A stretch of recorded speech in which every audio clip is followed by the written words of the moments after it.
Okay, in the next section of this video, we're going to continue with pas de bourrée, but we say pas de bourrée décoté. Décoté means you're going to be going sideways, okay? And we use this a lot. And also, this is going to be the pas de bourrée, we say dessous. Dessous means under. And the foot pattern here is going to be always from here. It's going to be, when we go this way, back, side, front. Okay, so you have to memorize this, all right? Under means the foot in back, back, side, front. So there are 3 steps like that.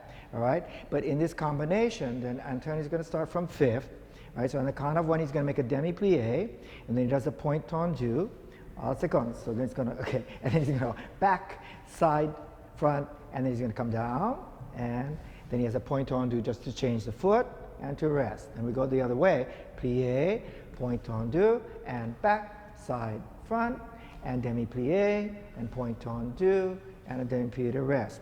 So again, with this, so Antonio, just let's work on the first one. So remember that again, the pas de bourrée is used to connect your poses or your turns or even your jumps. So we want to know how far can you go. So let me see that you begin from here, Antonio. Here. Okay, so obviously this first step you take, now you're going to cross and back, all right? Then can you reach this one? Yes, because that's the one that's going to travel. That's right? So what's important? On the half toe, again, these are piqués. And the definition of a piqué is a step on the half toe and your other foot's off the floor. But also, it is a complete balance on one foot. Because what I see a lot in the pas de bourrée is people kind of, you see, you're kind of picking up your foot and you're not really defining your balance. And I always think the more you learn to dance on one foot, the better and the stronger your movement's going to be. So again, Antonio, so if you do from here, right, obviously, and also as a beginner, this is very tricky because if you're not perfectly turned out, you know, he's a professional dancer and he's got the perfect physique, but you obviously probably don't look like him, which is okay. But you have to learn to work with what you have. So you probably, you know, don't have a tight 5th, and you don't need to try to do that. But when you work in 2nd position, you have to be aware, you have to compensate, because if you just go sideways, your leg's probably going to be turned in. And you have to, in 2nd position, show your leg profile. You have to show your heel. So which means that if you're a beginner, when you step, you have to know that you're probably going to be placing your foot there, right? And then this one has to be placed there, because if you don't, you're going to be back here and your legs are turned in, right? So you have to deal with that, and it takes maybe some practicing at the bar so you get used to that. So that's why I said piqué, because if you think from here, push and push, you take your weight fully on one foot and you can properly show your position leg.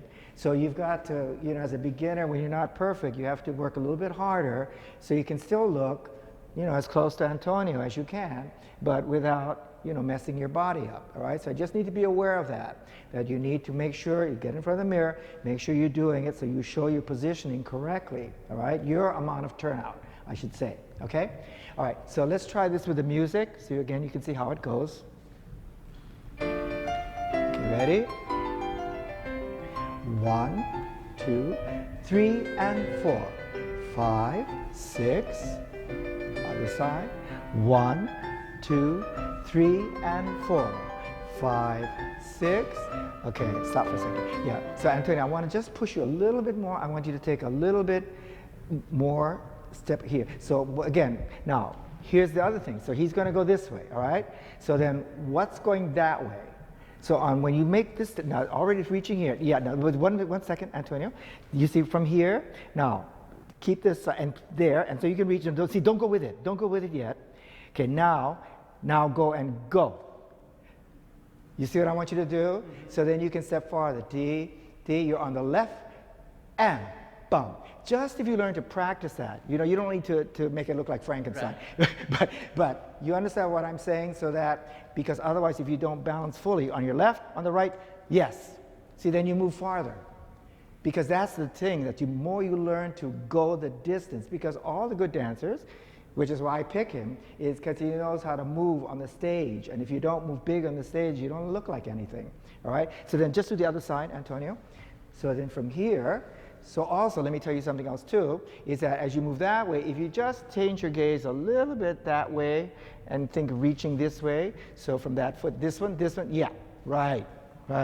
See, again, I'm always thinking opposite wherever my toes are going, the shoulder of the arm, like that. All right? Good.